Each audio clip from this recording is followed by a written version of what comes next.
欢迎来到巴巴娱乐呀频道，请订阅频道，所以大家不要错过当天最热门的新闻。我们今天的时事通讯包括以下内容：诚意绿海，粉丝应援文化新解读。这事儿吧，说起来其实挺搞笑的，也挺有点小无奈。前阵子某个大活动上，诚意粉丝和王一博粉丝杠上了，原因居然是因为绿海。听着像个童话故事，对吧？实际上可不是啥浪漫事儿，而是一场关于灯牌颜色的大型误会，甚至还夹杂着一点谁家孩子优秀的暗中较劲。事情是这么开始的，诚意粉丝先在网上放了一张照片，那画面里黄绿交织，看着很炫酷。他们就特别骄傲地说：“这是我们家哥哥的人气象征，这片绿海就是为他亮起的。”这话刚出口没多久，对面的摩托王一博家的昵称立马坐不住了，什么意思啊？你们别抢功劳好不好？那绿色明明是咱哥出场时应援团弄出来的好吗？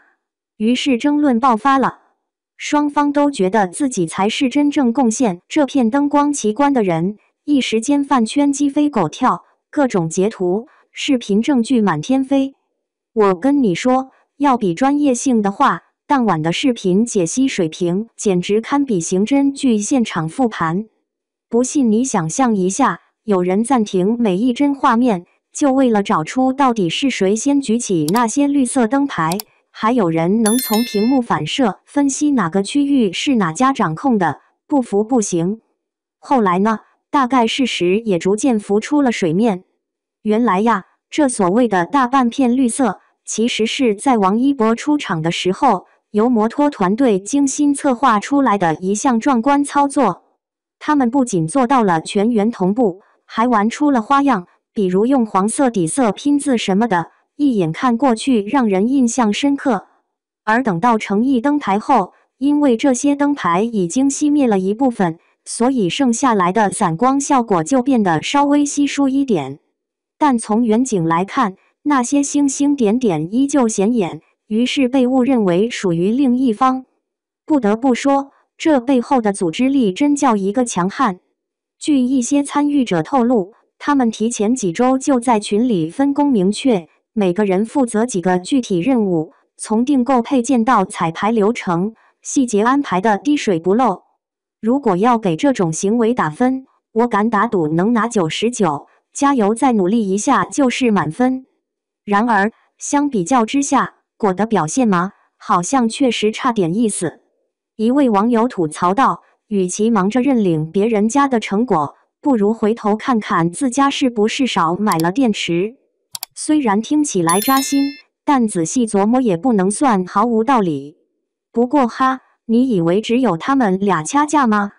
并没有，有些吃瓜群众顺手还拉扯进来了肖战。就是那个一直用红黄主题作为标志性的艺人，他家的应援风格倒另辟蹊径，总爱整些类似国旗图案一样鲜艳又吸睛的大面积视觉冲击。有时候我真的怀疑，是不是内娱明星之间早就形成了一套潜规则，通过各自独特颜色搭配来避免混淆，同时也是一种宣示主权的方法。毕竟现在大家讲究品牌效应嘛，一个艺人的代表色如果弄得太随意，就容易让外界产生错觉。所以看到这里，是不是觉得饭圈文化也是门玄学？而且啊，在这个闹哄哄的小插曲之外，又冒出了新的问题。本来理论上来说，如果两边能够平静讨论清楚，这事儿可能很快翻篇。但偏偏其中一家超话大号直接甩出了带关键字样的视频截图，而且非常高调地表示，这是我们承包区域拍摄所得，没有任何争议。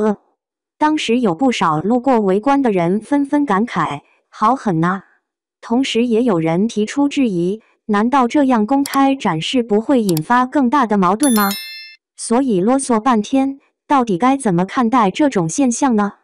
首先，咱还是要承认，人都是爱表达情感的生物，应援本身并没有错，更何况追星这件事，本质上就是喜欢一个偶像，然后支持他的各种活动。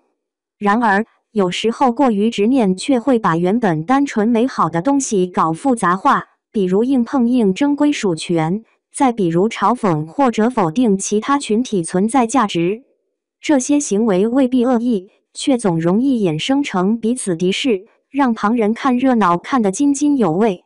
当然啦，也许换个角度，我们还能发现一些趣味所在。在竞争激烈的时候，两边似乎总能达成短暂共识，比如当面对共同敌人或者错误信息传播的问题时，他们往往展现惊人的默契。有人开玩笑说道，不要低估饭圈女孩联合起来保护哥哥名誉所迸发出的力量。别管真假，但至少说明了一件事，大家骨子里还是同类，只不过站的位置不同罢了。多么神奇的一次舞台秀，仅凭几束光线就搅动了整个网络世界。